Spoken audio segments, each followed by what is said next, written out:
Avez-vous déjà, pouvez-vous nous décrire un petit peu ce qui se passe avec Hantavirus? Non, ce qui est, il y a un phénomène qui est plus large, si vous voulez. Il y a, en tout cas, comme je l'analyse maintenant, il y a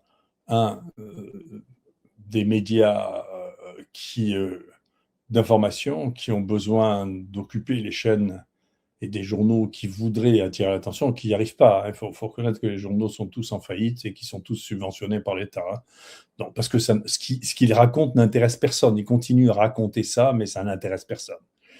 Parce que finalement, les gens sont lucides sur le fait que c'est factice et que les problèmes de fond ne sont pas abordés parce que les problèmes de fond ne sont pas politiquement dissibles. Alors, on ne peut pas parler des problèmes de fond.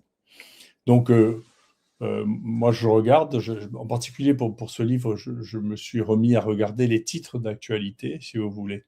Ce que je faisais plus depuis 4 ans ou 5 ans, parce que j'ai été vraiment harcelé par cette presse. Et donc, je regardais même plus les titres. Là, je regarde les titres, et si vous regardez, vous avez la curiosité de regarder les titres, c'est effarant de bêtises, quoi. Tout ça n'a aucun intérêt. Et donc, on ne sait plus comment occuper le temps, des heures de chaîne, on ne sait plus comment les occuper, à part par ce que j'appelle des conversations de bistrot. Alors, on demande, et vous, qu'est-ce que vous en pensez? Vous, qu'est-ce que vous en pensez? Et vous, qu'est-ce que vous en pensez? C'est stupéfiant. Et donc, le moindre élément, la moindre anecdote, vous voyez, un pauvre gosse qui est mort à côté de chez moi, là, au Vernet, est mort il y a 2 ans et demi. Toutes les semaines, il y a une nouvelle bêtise qui dit on a trouvé ceci, on a trouvé ça. En réalité, on n'a rien trouvé du tout.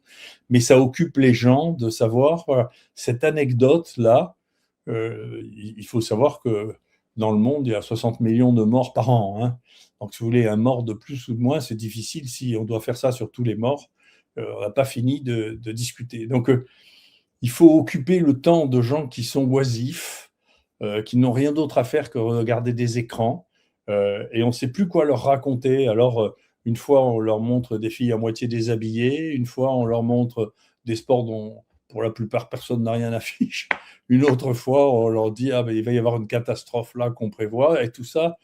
Et bien entendu, comme on sait que les sujets qui nous touchent le plus, c'est la mort et le sexe, eh bien, c'est la mort et le sexe qui vont occuper, et puis la jalousie, hein, c'est-à-dire à chaque fois, moi je suis intéressé aussi de voir, regarder, c'est la grande mode en ce moment, puis ces modes changent sur la presse, une fois regardez la maison scandaleuse dans laquelle il habite, regardez la voiture scandaleuse qu'il a, regardez combien il gagne, regardez, c'est cette, on développe l'envie, qui est un ressort important, de la sexualité, avec une ambiguïté terrible vis-à-vis de la sexualité qui est à moitié interdite et à moitié complètement relarguée.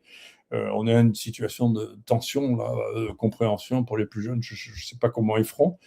Et puis la mort, voilà. Donc la peur et la mort. Et parmi les peurs et la mort, bien sûr, il y en a une qui est développée depuis des années, pareil, hein, dans les films, dans l'actualité, c'est les épidémies. Alors voilà, on a fait des films entiers sur les épidémies, fantasques, si vous voulez. Et je le dis dans mon livre, d'ailleurs, on a même transformé un très beau livre qui était le livre de Pierre Boulle sur la planète des singes en une version actuelle, dans laquelle il n'y a pas de virus du tout, parce que c'est à l'époque la peur.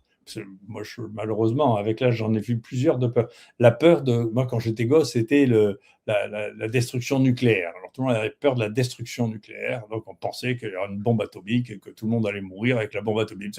Cette peur-là a disparu. Maintenant, c'est les épidémies qui l'ont remplacée. Et donc, il va y avoir une épidémie où tout le monde va mourir. Moi, j'ai eu la curiosité de faire, j'ai publié sur un de mes tweets, ce qui n'a pas été simple parce que les données réelles, c'est ce que j'écris dans mon livre, les données réelles sont la plupart du temps cachées. C'est assez intéressant, c'est-à-dire que les gens qui nous gouvernent considèrent que les données réelles leur appartiennent et que c'est pas bon de nous le dire. Il faut nous trier parce qu'on est trop bêtes pour comprendre nous-mêmes. Vous voyez?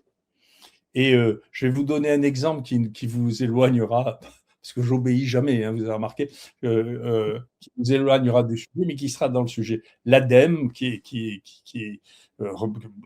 quelque chose qui coûte très très cher et qui nous donne des conseils de nutrition, un conseil de nutrition génial. Il faut lire ça, parce que tout ce que je dis, bien sûr, c'est vérifiable. J'ai pas d'opinion sur la plupart des choses. Moi, je suis un observateur. Je suis pas. Le pourquoi ne m'intéresse pas. Ce qui m'intéresse, c'est de voir ce qui se passe. Bien, si vous regardez dans l'ODEM, les conseils de nutrition, ils disent il ne faut pas que vous mangiez d'édulcorants parce que ça risque de vous habituer au goût sucré. Mais vous pouvez boire une boisson sucrée par jour.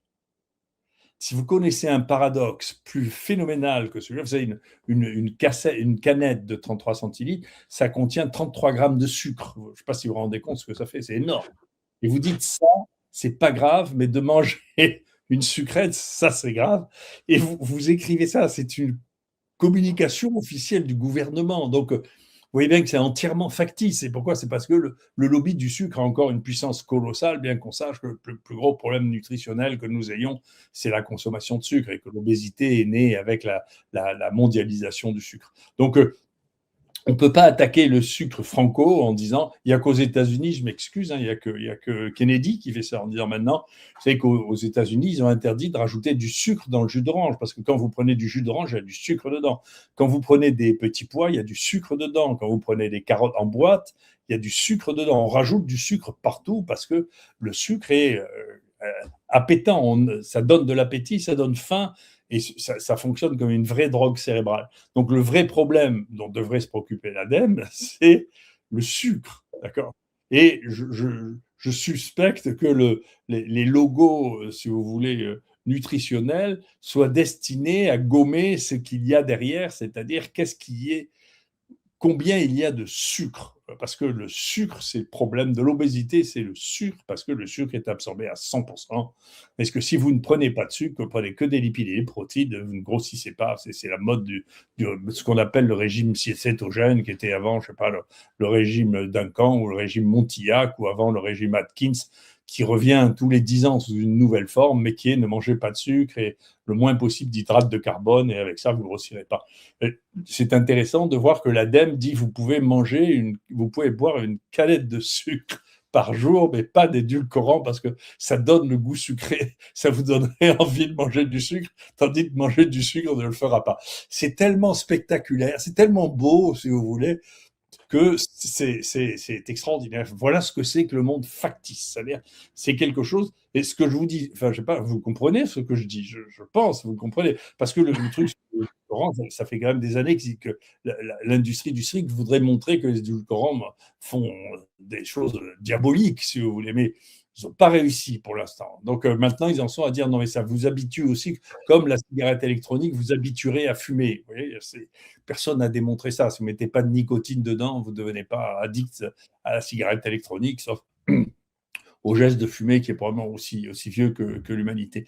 Donc tout ça, il y a par dérive, si vous voulez, des exigences qui ne sont pas étonnantes parce que le fond de ce problème, comme le fond du hantavirus, sur lequel je vais revenir, c'est que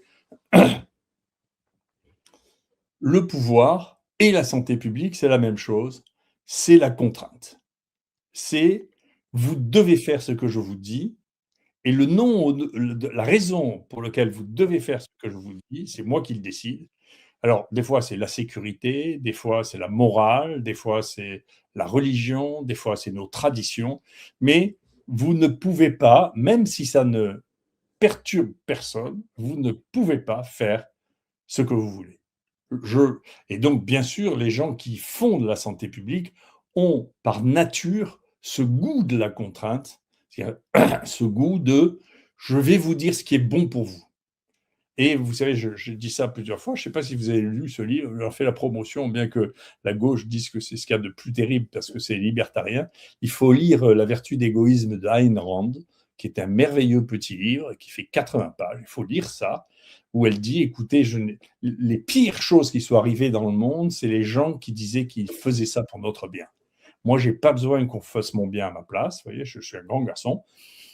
Et donc, je ne veux pas qu'on me dise, alors c'est bien qu'on m'informe, si c'est de l'information, si pas de l'information qui est payée, mais on devrait mettre sur chaque poste, comme la loi l'exige, voilà, quels sont les conflits d'intérêts, non seulement des individus, mais des médias. C'est-à-dire combien, si le monde reçoit 1 million par an de Bill Gates, il devrait y avoir une bande, nous recevons tant de l'industrie pharmaceutique, nous recevons tant de Bill Gates, nous recevons tant, vous voyez, de manière à ce qu'on sache qu'il y a un possible biais d'interprétation qui est dû au fait que c'est celui qui paye qui décide quand même, hein, dans le monde dans lequel on vit. Vous voyez, donc il y a celui qui paye ou celui qui interdit. Donc nous, on a l'ARCOM d'un côté et le fric de l'industrie, en particulier de l'industrie pharmaceutique, et en particulier de la manipulation des gens qui, en réalité, au nom de la bienfaisance,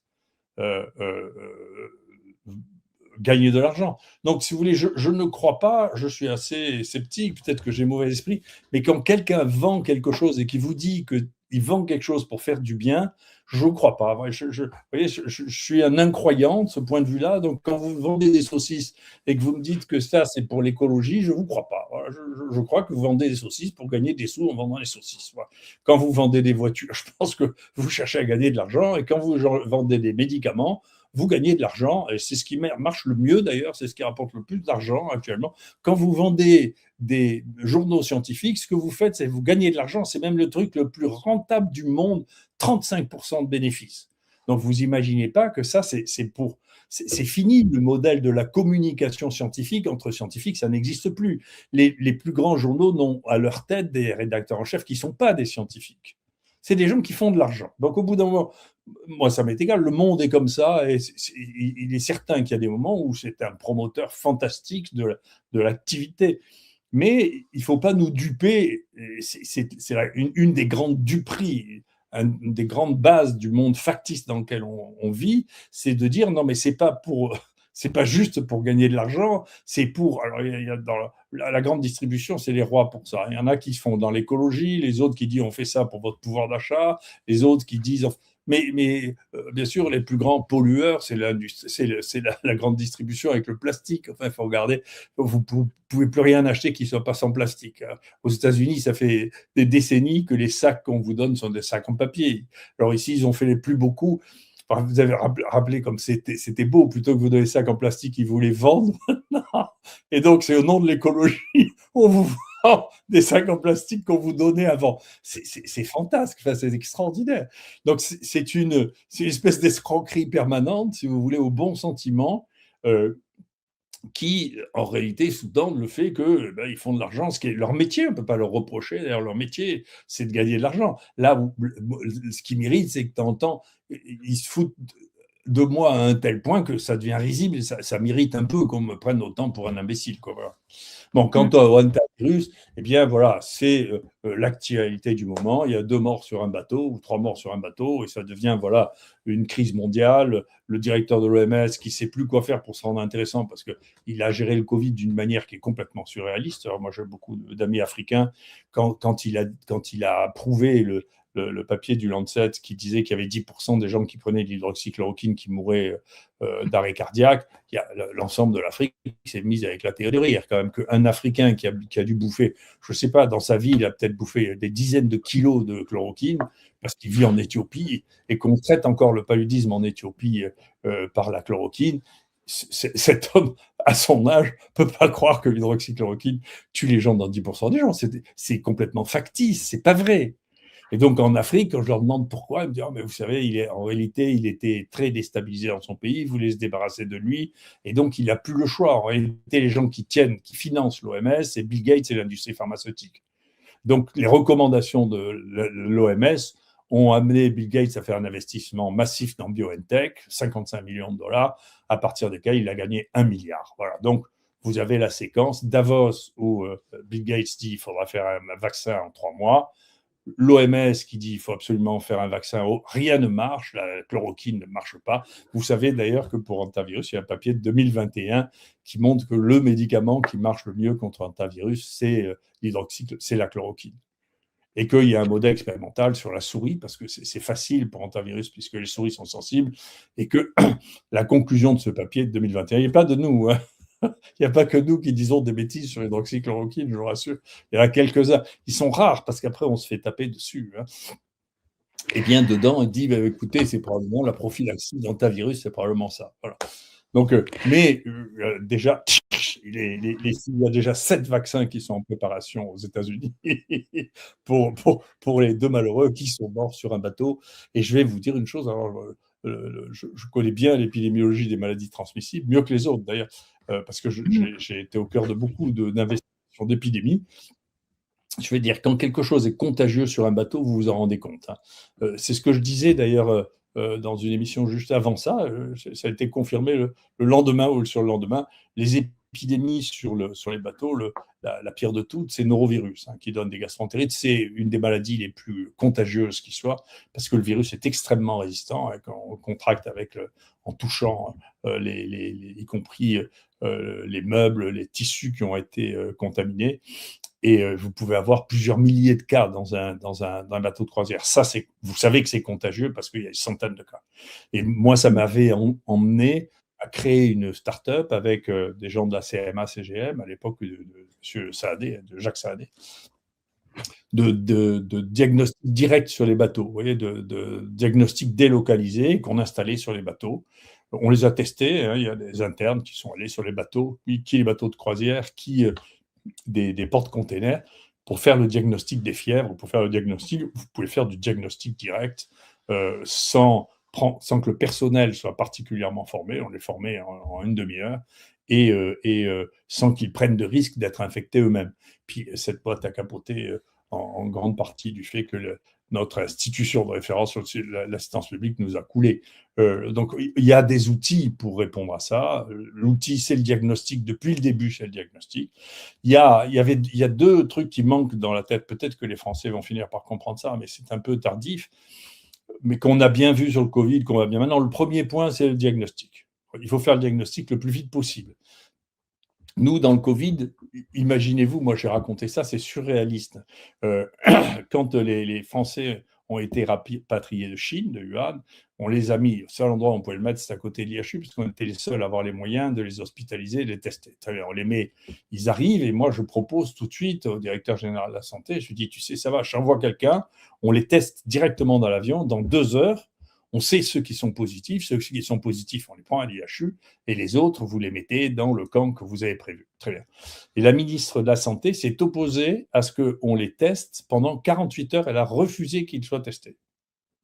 Ce qui est extraordinaire. En disant, mais attendez, ils sont fatigués, c'est le voyage, on ne va pas les tester maintenant. Peu de temps après, on les testait directement dans les aéroports, hein. Mais là, ça, on ne pouvait pas le faire. Et elle considérait, parce que c'est le pouvoir qui est comme ça, que c'était le témoin de sa propre force, si vous voulez, de dire, de décider. C'est pas l'intelligence, ni à la science, ni à la connaissance. C'est le pouvoir de dire, je dis que c'est à ce moment-là qu'on les testera, ce qui n'a pas de sens. Bien sûr, quelqu'un est contagieux, vous voulez le savoir tout de suite et vous voulez le sortir tout de suite, parce que si on a eu de la chance, il n'y en avait aucun qui était infecté, mais sinon, si vous les mettiez tous ensemble dans le camp, à la fin, ils seraient tous devenus infectés. Vous voyez, donc, le bon sens qui était le diagnostic n'a pas prévalu. Une des raisons pour lesquelles la situation s'est très très mal déroulée à Paris, c'est qu'on ne testait pas les malades. On ne savait pas tester les malades. Et nous-mêmes, le ministère voulait nous empêcher de tester pour le Covid. Je ne sais pas si vous vous rendez compte. Donc, ils n'avaient pas compris que dans les maladies infectieuses, la base, c'est de tester pour ça et d'isoler les gens au début quand ils sont malades. On les teste et on les isole à ce moment-là. Et puis, la deuxième chose, dans laquelle on avait un retard fou, c'était la séquence. C'est-à-dire que la France a été hostile à la séquence. On était les seuls à faire la séquence massive. Et ce qui est une des raisons pour lesquelles les gens pensaient, puisqu'ils ne savaient pas, ils disaient, mais ce virus ne mute pas, il n'y a pas de variant quand même. Moi, j'ai quand même eu un ministre qui m'a dit face à face, il n'y a pas de variant dans ce ministre. À moi qui depuis 26 ans fait que de la séquence. Vous voyez, donc, il y a une ignorance de fond, c'est un monde factice, vous voyez, dans lequel le ministre et les gens peuvent répéter à la télévision, il n'y a pas de mutant, jusqu'au moment où, bon, alors même quand on est bien obligé de se rendre compte qu'il y a des variants qui arrivent. Alors bon, mais ça a mis 3 mois avant que nous, on a dit ça 3 mois avant que les autres le répètent, vous voyez, qu'il y avait des variants.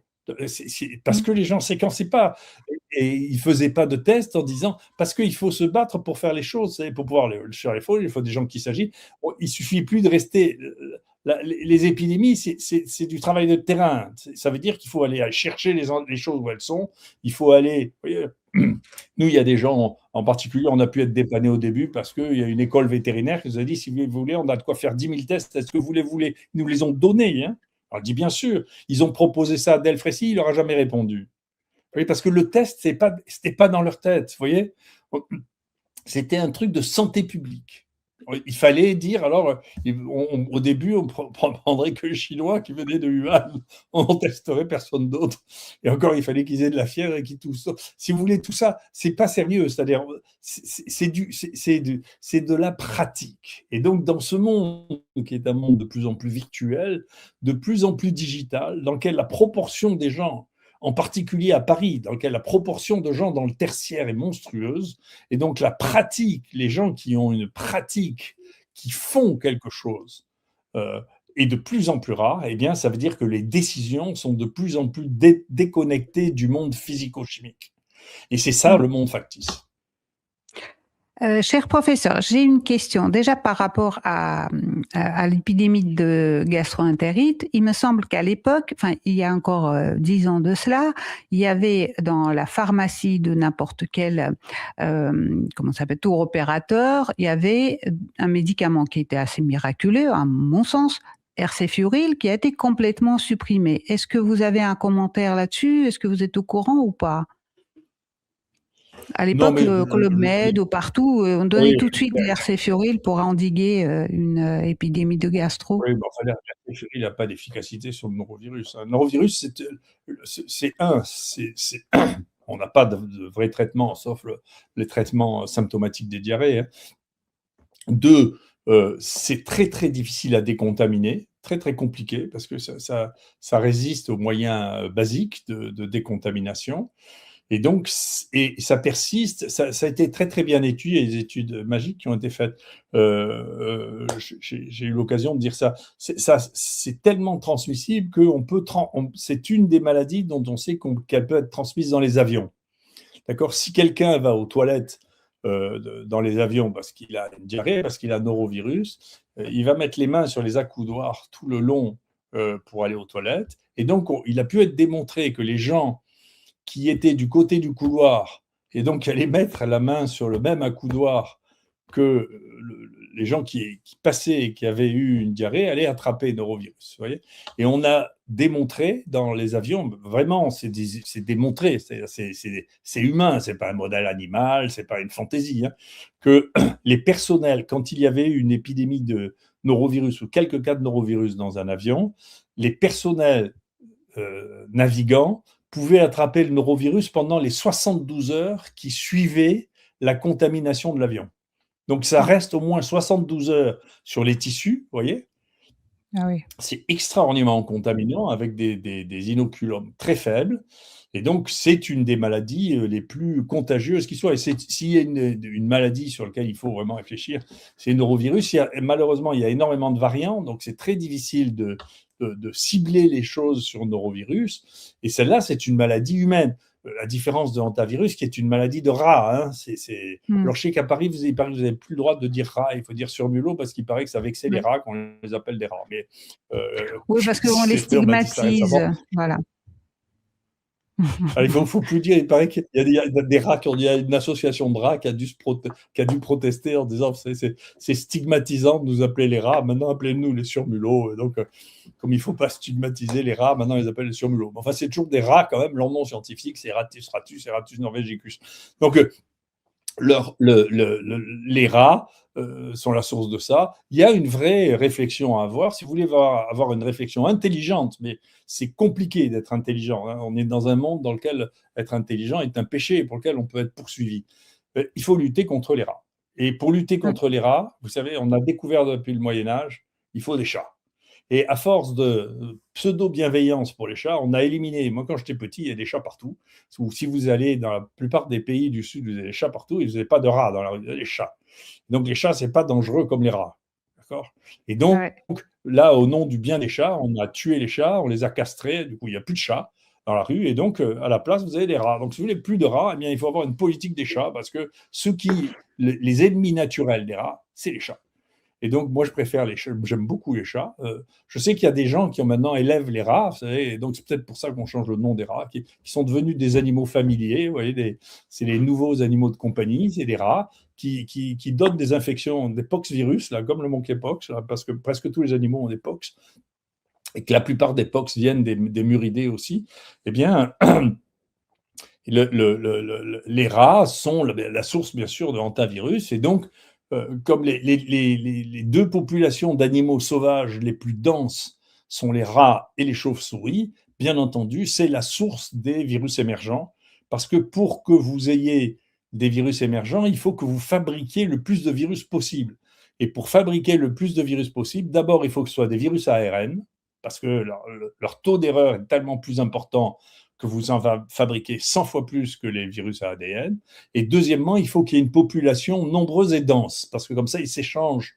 Et donc, le virus se multiplie à une vitesse folle dans des populations qui sont denses. Et tout ça, c'est du bon sens.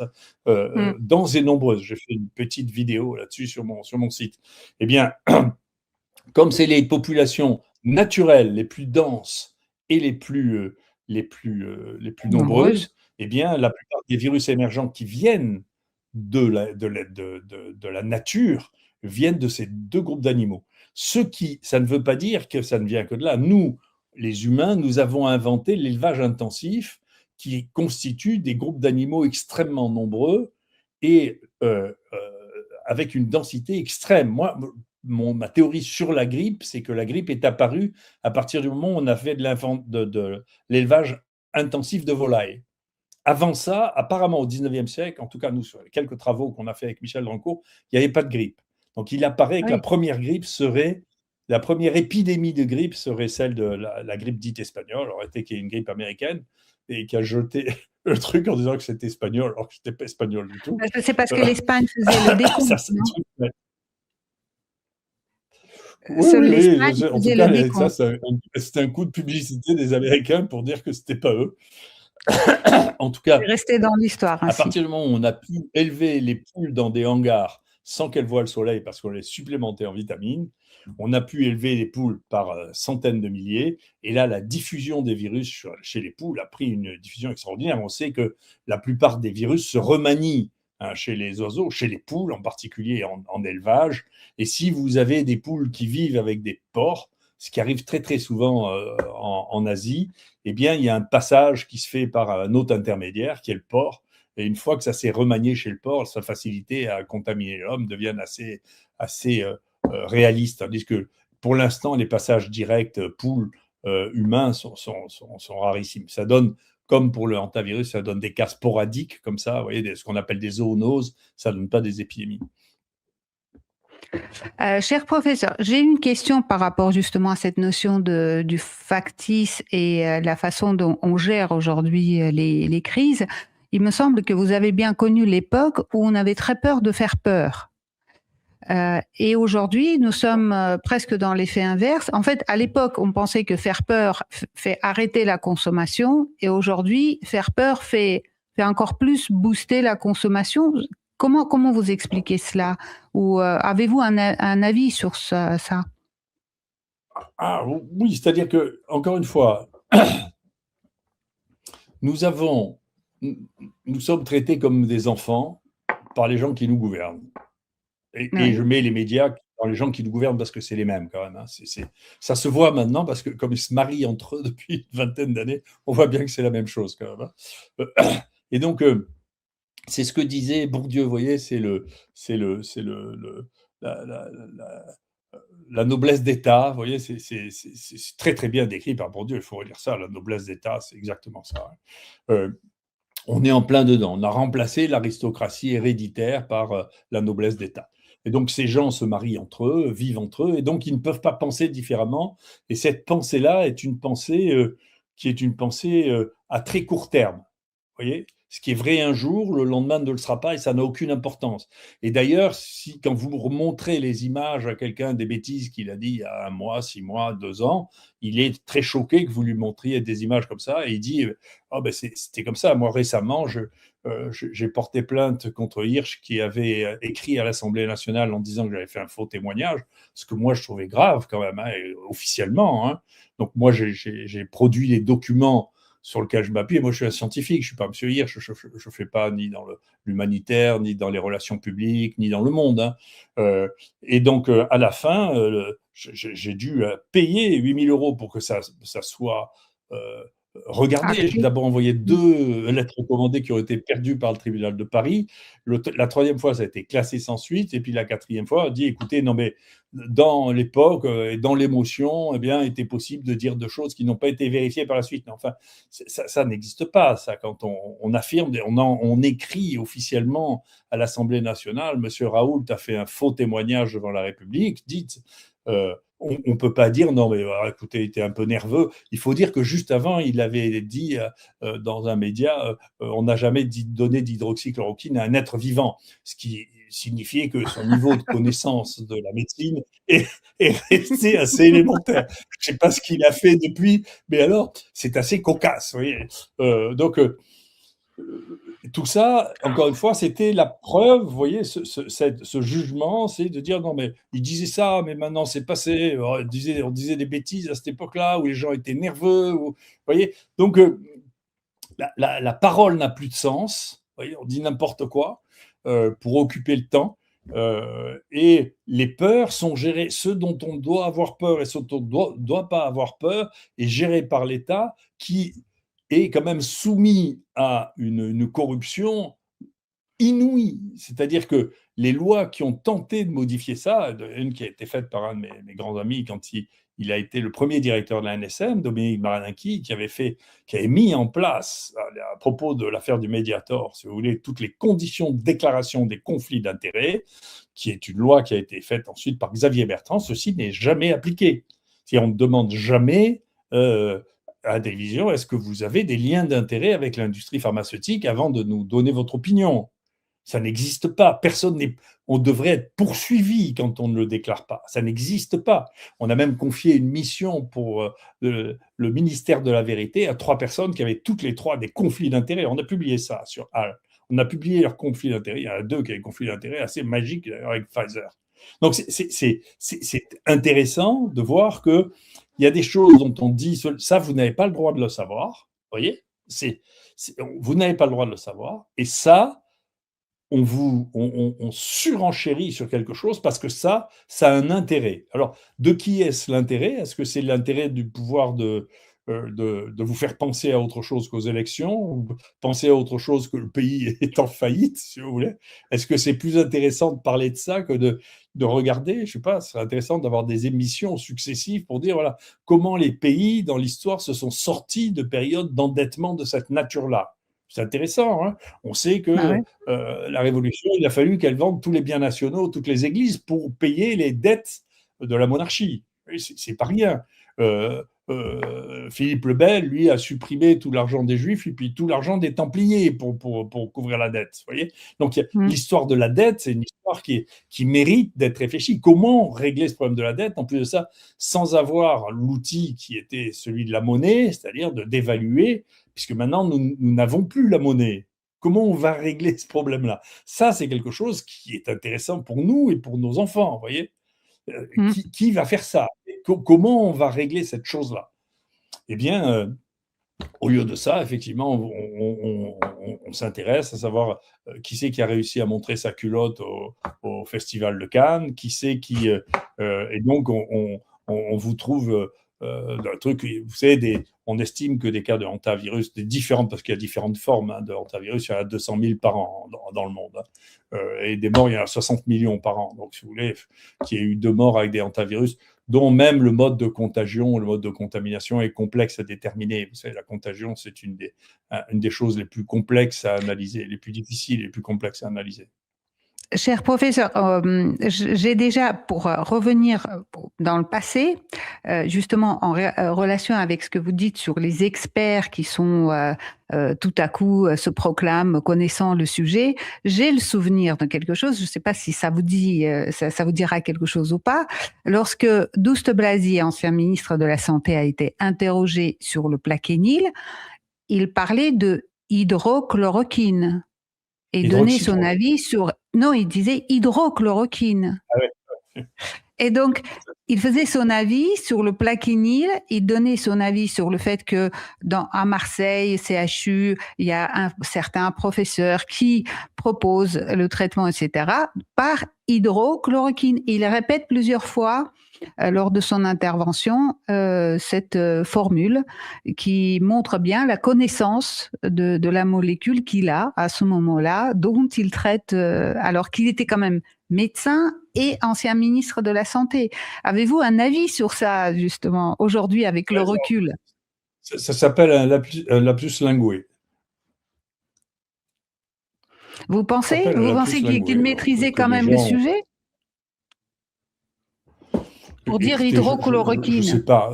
Encore une fois, l'interprétation n'est pas de mon... Déjà, l'observation est une chose qui est complexe.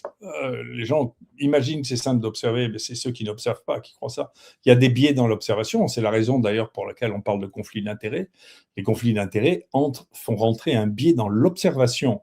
Si c'était juste l'interprétation, la chose serait déjà un peu plus simple, mais dans l'observation, vous ne voyez que ce que vous vous autorisez à voir. Oui. Et donc, moi, mon domaine, c'est l'observation. Ce qui a fait mon métier, c'est que j'observais là où les autres faisaient des théories. Moi, je ne suis pas un grand théoricien, je suis un observateur. Et donc, j'ai accumulé les expériences, je suis allé chercher des expériences au bout du monde pour observer. Et donc, cette observation me donne des points de vue qui sont très différents, dont certains que je raconte. Vous voyez, j'ai des points de vue sur l'homosexualité qui ont été bouleversés par mon séjour en Polynésie. Parce que la Ah oui? Polynésie, j'ai des opinions, si vous voulez, sur la polygamie. Vous savez qu'il y avait de la polygamie féminine? Non? Mais vous voyez, ça existait. Où ça? En particulier aux Marquises, aux Polynésie, il y avait des femmes qui avaient plusieurs hommes. Alors ça existait. Donc tant qu'on vous ne savez pas que ça existait, ça vous paraît invraisemblable et vous allez faire une théorie en disant que c'est toujours les hommes qui sont polygames. Non, non, non. Des fois, c'est les hommes.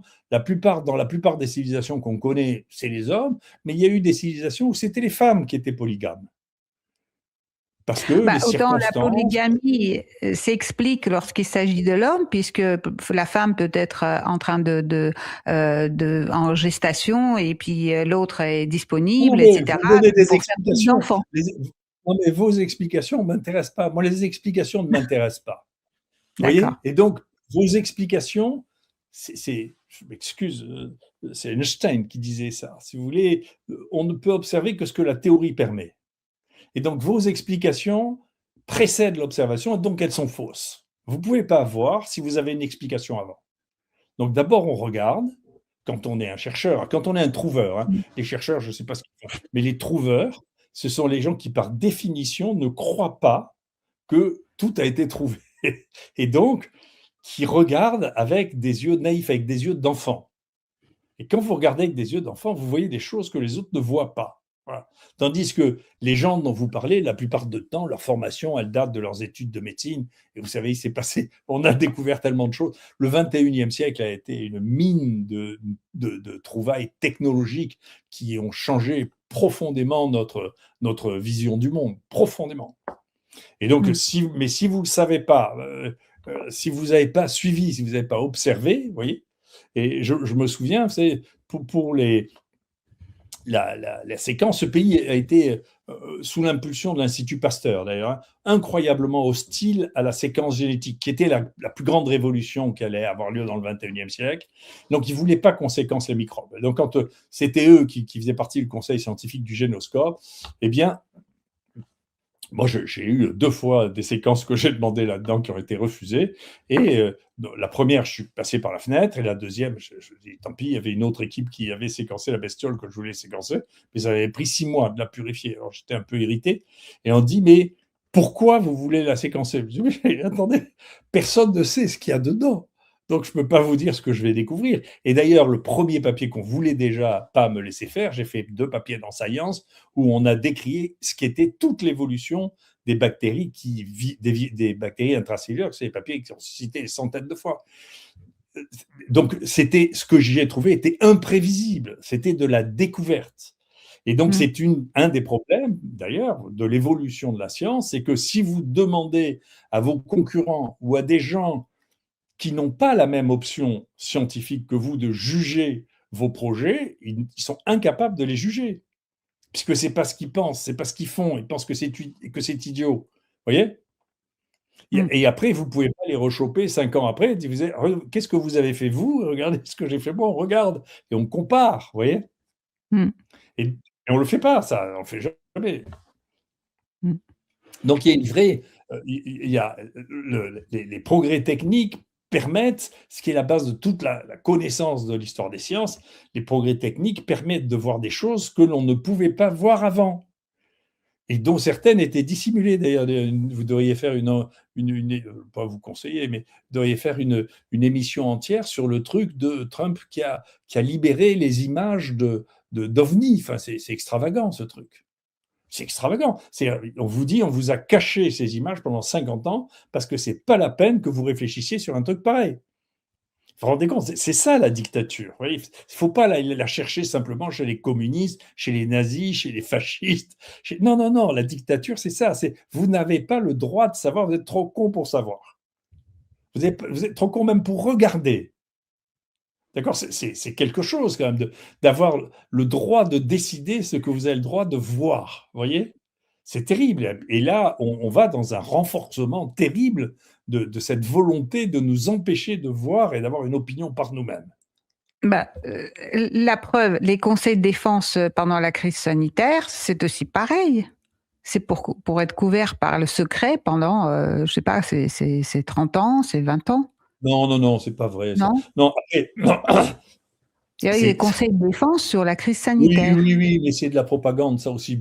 Ce qui a été Ah fait bon? peut être défait. Ouais, ouais, ouais. Non, c'est simplement si il faut que le prochain pouvoir politique décide de le casser pour aller le voir. Il y a des conditions pour aller le casser. Il faut qu'il y ait un préfet qui soit présent, etc. Mais ça, c'est parfaitement accessible. C'est pas vrai.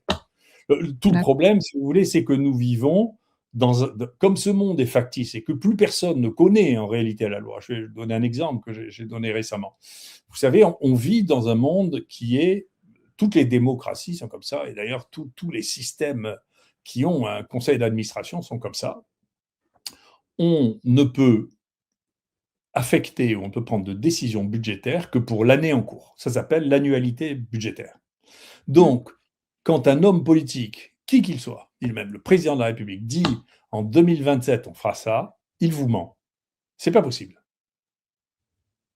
Il peut toujours dire je proposerai au ministre de le proposer à l'Assemblée nationale et on verra ce qu'elle fait. Parce que c'est l'Assemblée nationale qui vote à la fin. Et vous avez qu'à voir pour le budget 2026 ce que c'était. Donc quand Mmh. quelqu'un dit, vous savez, je vais vous donner 5 milliards, 10 milliards, 20 milliards, c'est pas vrai. C'est de la communication. C'est pas vrai. Légalement, c'est impossible. Non seulement c'est impossible, mais même les gens qui sont au cœur du système ne le savent pas. C'est quelque chose que j'ai raconté aussi récemment. Moi, quand j'étais, je sais, parce que j'étais président d'université, j'avais un contrat de 4 ans, et quand j'ai demandé qu'on applique mon contrat, on m'a dit, Monsieur Raoult, enfin, vous n'êtes pas bête, ce contrat n'a aucune valeur du fait de l'annualité budgétaire. On ne peut pas vous garantir quelque chose pendant 4 ans, c'est pas vrai. On s'est moqué de vous. Donc, tous les gens qui ont un contrat avec l'État qui dépassent l'année budgétaire sont des contrats factices qui sont basés, surtout ceux qui sont faits maintenant, parce qu'on ne sait pas du tout de quoi sera faite l'année prochaine. Hein. On peut Mmh. très bien dire, bah, écoutez, non, tout ce financement-là, on le supprime. C'est la loi, c'est comme ça. Vous voyez. Et donc, ici, à Marseille, ils sont très embêtés parce que dans la communauté, enfin, ça ne s'appelle plus la communauté de communes, maintenant, ça s'appelle la métropole. L'inter On leur Ouais. a promis des millions, maintenant, on ne leur donne plus les millions. Et donc, ils ont un déficit, un trou de 135 millions parce qu'ils ont cru à des promesses que personne n'a tenues. Vous voyez. Donc, il faut faire très attention. On est dans un monde factice, mais il y a une partie de ce monde qui reste réelle, qui est la loi, quand elle est appliquée, parce qu'elle n'est pas toujours appliquée, mais quand elle est appliquée, il y a la loi, et ça, c'est un mur. La deuxième chose, je vous dis, moi, que j'ai vu quand j'étais président d'université, le CNRS était en faillite à cause d'un mécanisme très particulier de ce pays, qui est la promesse de l'État, c'est-à-dire l'autorisation de dépenses, de financement. Et donc, on disait au CNRS, tenez, ben, non seulement on vous autorise à dépenser de l'argent pour ça, mais vous devez dépenser de l'argent pour ça, pour tel sujet, parce qu'il est prioritaire, très bien. Mais ça, il faut que tout de suite derrière, il y ait des crédits de paiement qui soient versés pour couvrir cette autorisation de programme. Donc, on dit, vous avez une autorisation de programme, vous avez le droit de dépenser 10 millions, mais dans le 2 mois qui suivent, on doit voter qu'on verse au CNRS les 10 millions en question. Eh bien, il y avait un tel décalage entre les autorisations de programme et les crédits de paiement que le CNRS avait 1 milliard de trous de caisse, de francs, hein, c'était encore des francs, parce que c'était les années 90, et que donc il ne pouvait même plus payer son personnel. D'accord ? Parce qu'il avait un trou de trésorerie, parce que l'État n'avait pas tenu tous ses engagements au fur et à mesure des années, il ne leur avait pas donné l'argent.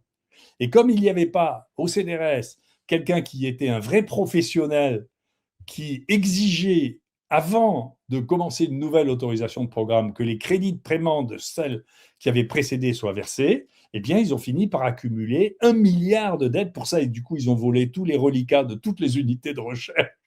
Et il a fallu au malheureux qui a été nommé là, qui s'appelait Aubert, 3 ans, le temps de son mandat, pour résorber ce milliard de trous dans la caisse qui était organisé par l'État.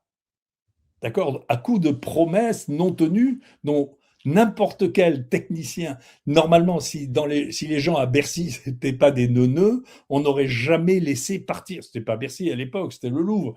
Mais on n'aurait jamais laissé des dérives de cette nature-là. Donc, de la même manière, quand l'État vous ment en vous faisant signer un contrat en disant on vous fera un contrat quinquennal, c'est clair, on devrait dire, écoutez, si nous avons la majorité à l'Assemblée nationale, on pourra faire ça. Il y en a un qui était malin dans cette affaire-là, peu importe, les gens ont des qualités et des défauts, mais il y en a un qui était malin, mais qui était entouré d'une bande de malins, c'était Sarkozy pour le grand emprunt. Qu'est-ce qu'il a fait ? Il a fait le grand emprunt en une fois. Il a fait le grand emprunt une fois, c'est-à-dire qu'il a fait voter une fois que le pays empruntait, et du coup, la distribution de ce grand emprunt ne dépendait plus de l'annualité budgétaire. Et donc, nous, c'est comme ça que pour les IHU, comme pour tout ce qui a été financé à ce moment-là, on avait un financement de 10 ans qui n'a pas pu être annulé. Il aurait fallu faire une loi très particulière pour casser quelque chose qui ne dépendait plus de l'Assemblée nationale ni du législatif.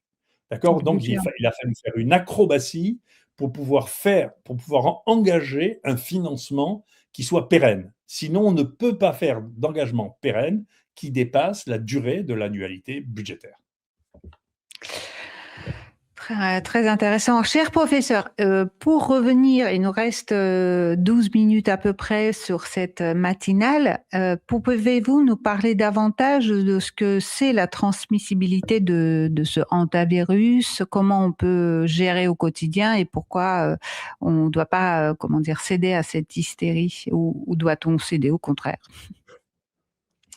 Moi, je pense que si vous voulez, si on était dans un monde raisonnable, avec des gens raisonnables, on dirait, écoutez, il est temps de faire un plan de lutte contre les rats. Ça, c'est vrai. Moi, je vois à Marseille, on voit des rats dans la rue partout. À Paris, il y a des rats partout. Chaque fois que je vais à Paris, il y a des rats partout. Enfin, honnêtement, c'est un problème. Les rats, c'est une communauté énorme. Ils ne sont pas très propres, hein, même si c'est. Même maintenant qu'on les appelle les surmulots, ils ne sont pas plus propres. Honnêtement, il faut faire une lutte contre les rats. Très, très active. Et la lutte contre les rats, la plus efficace de toutes, c'est les chats. Moi, je conseille au nouveau maire de Paris et à notre maire d'aller à Istanbul pour voir comment ils font avec les chats. Ils font très bien. Il y a des chats partout. Il n'y a pas de rats. Et j'ai vu, chaque fois que je suis allé, de toutes les fois où je suis allé à Istanbul, j'ai vu une fois un rat et il y avait un chat qui était en train de le bouffer. Hein. Je veux dire que les rats ne se baladent pas dans la rue. Hein.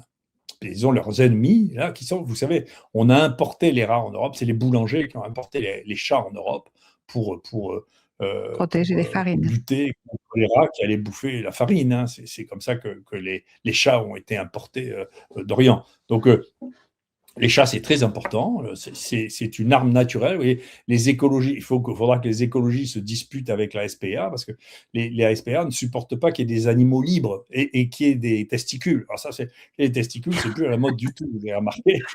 Et donc, quand ils attrapent des chats, ils les cassent, si vous voulez, et après, ils les prennent, ils essaient de les donner à quelqu'un, et si personne ne les donne, ils les tuent, vous voyez. Donc, il vaut mieux qu'ils soient morts que libres, vous voyez.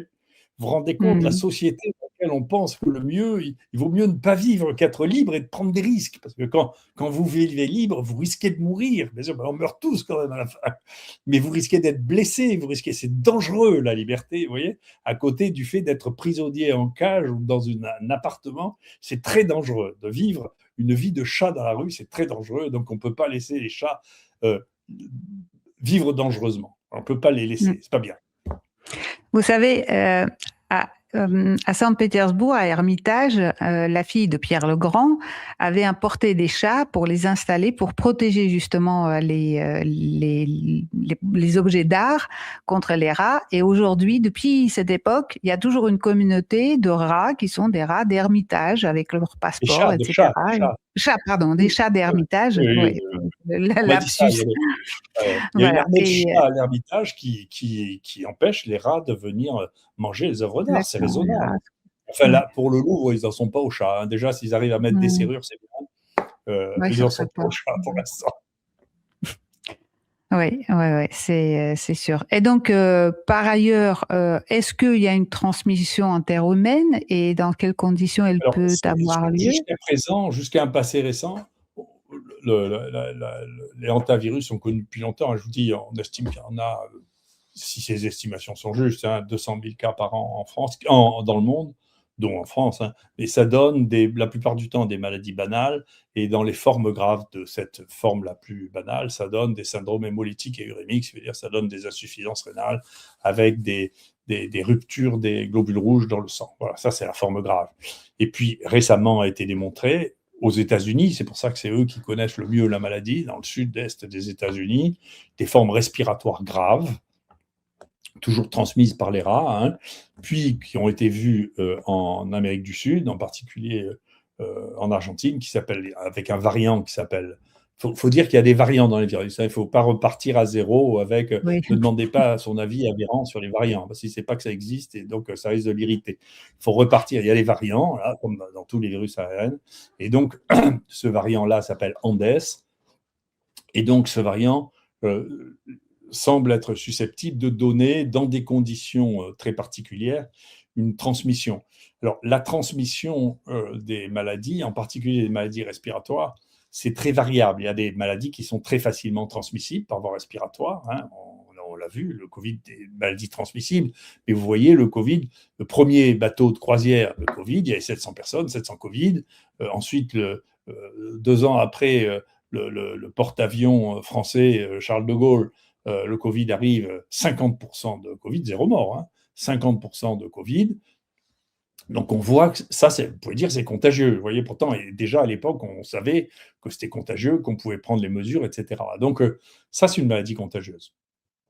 Ensuite, il y a des maladies dont des maladies dont les coronavirus, ou le premier SARS ou le MERS coronavirus, pratiquement en dehors des zoonoses, les infections qui ont eu lieu ou dans le cercle familial très proche, ou dans le personnel soignant. Ceux qui sont les plus en danger, c'est le personnel soignant, parce que si vous n'avez pas de masque, si vous n'avez pas de protection, c'est quand même vous qui êtes le plus près. Vous voyez, quand vous auscultez un malade, quand même, c'est vous qui êtes le plus près. Et donc, même si c'est très peu contagieux, c'est bien possible qu'on vous contamine.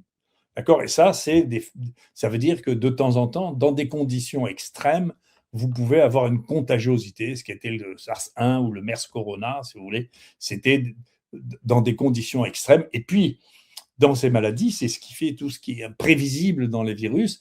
De temps en temps, aussi bien pour le MERS Corona, c'est-à-dire le Corona d'Arabie Saoudite, que pour le SARS, le premier SARS, pouf, vous avez une poussée d'épidémie incompréhensible pour le SARS à Hong Kong, pour le MERS Corona en Corée du Sud, et ça s'arrête.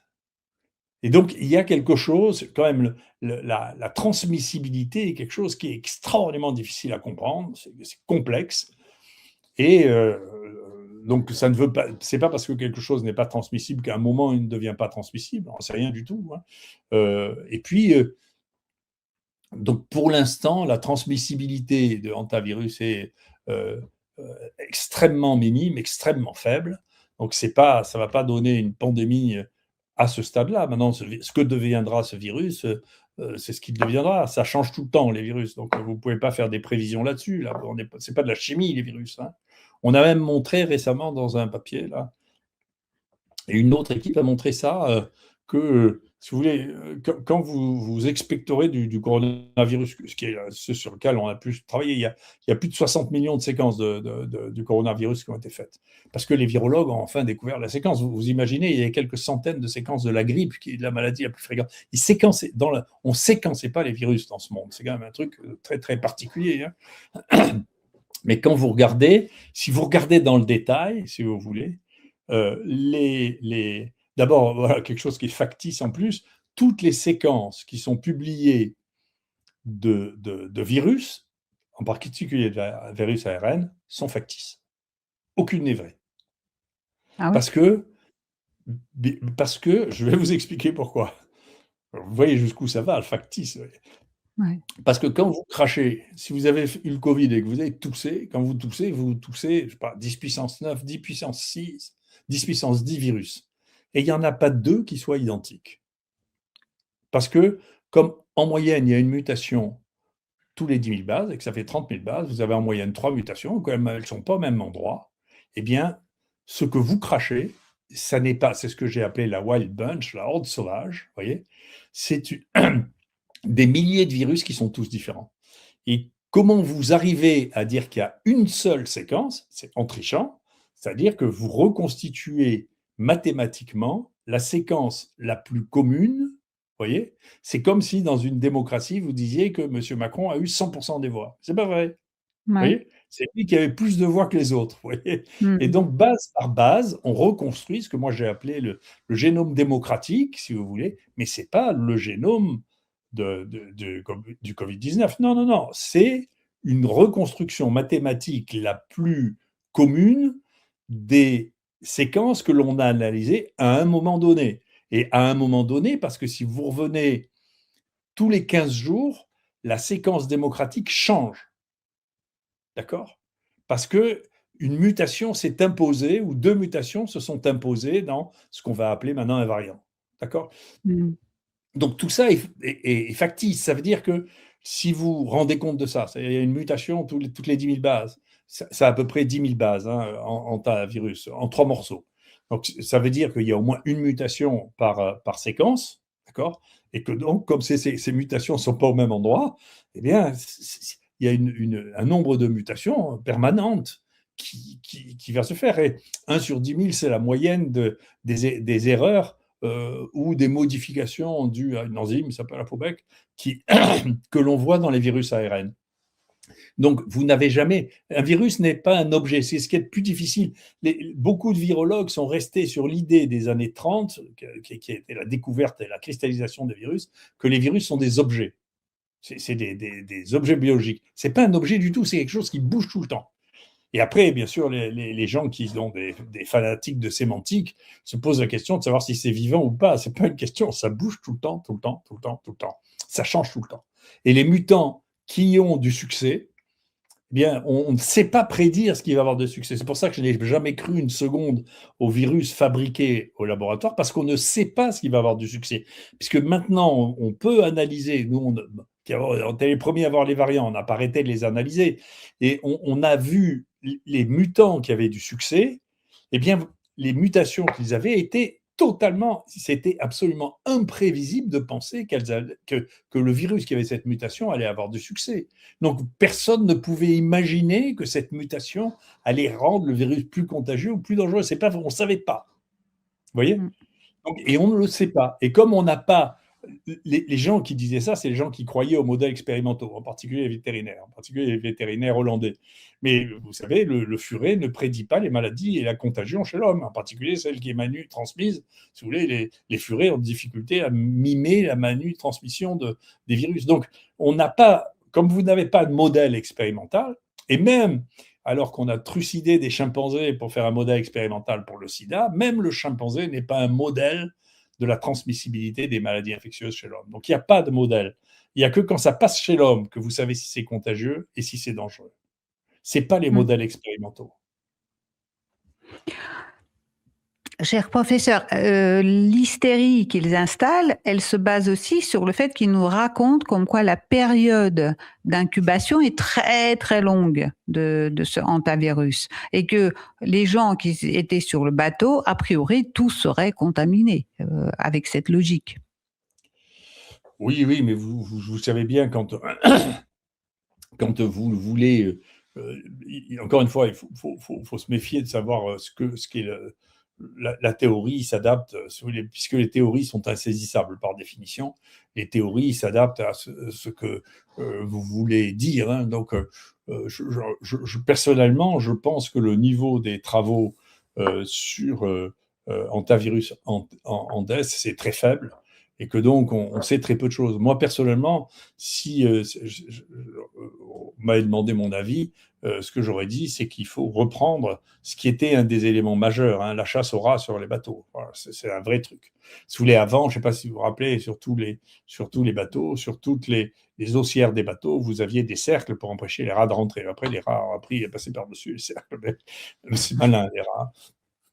Donc, il y a un vrai problème qui est... celui des rats, il faut faire très attention. Et depuis tout temps, hein, on pense que quand la peste s'est baladée de port en port, c'était en partie lié à l'importation de rats. Hein. Donc, il faut faire attention. Les rats représentent un véritable problème de vecteur d'infection avec lequel il faut être extrêmement prudent. Et la lutte contre les rats est un problème de santé publique. Vous voyez, ils trouvent des problèmes de santé publique, moi, où je pense que ça n'existe pas. Je trouve que ça, c'est un problème de santé publique qui est plus grave que l'aspartame. Hein. Donc, je pense que ça, c'est un vrai problème qui fait sens, qui doit être évalué de la même manière que les autres élevages intensifs. Hein.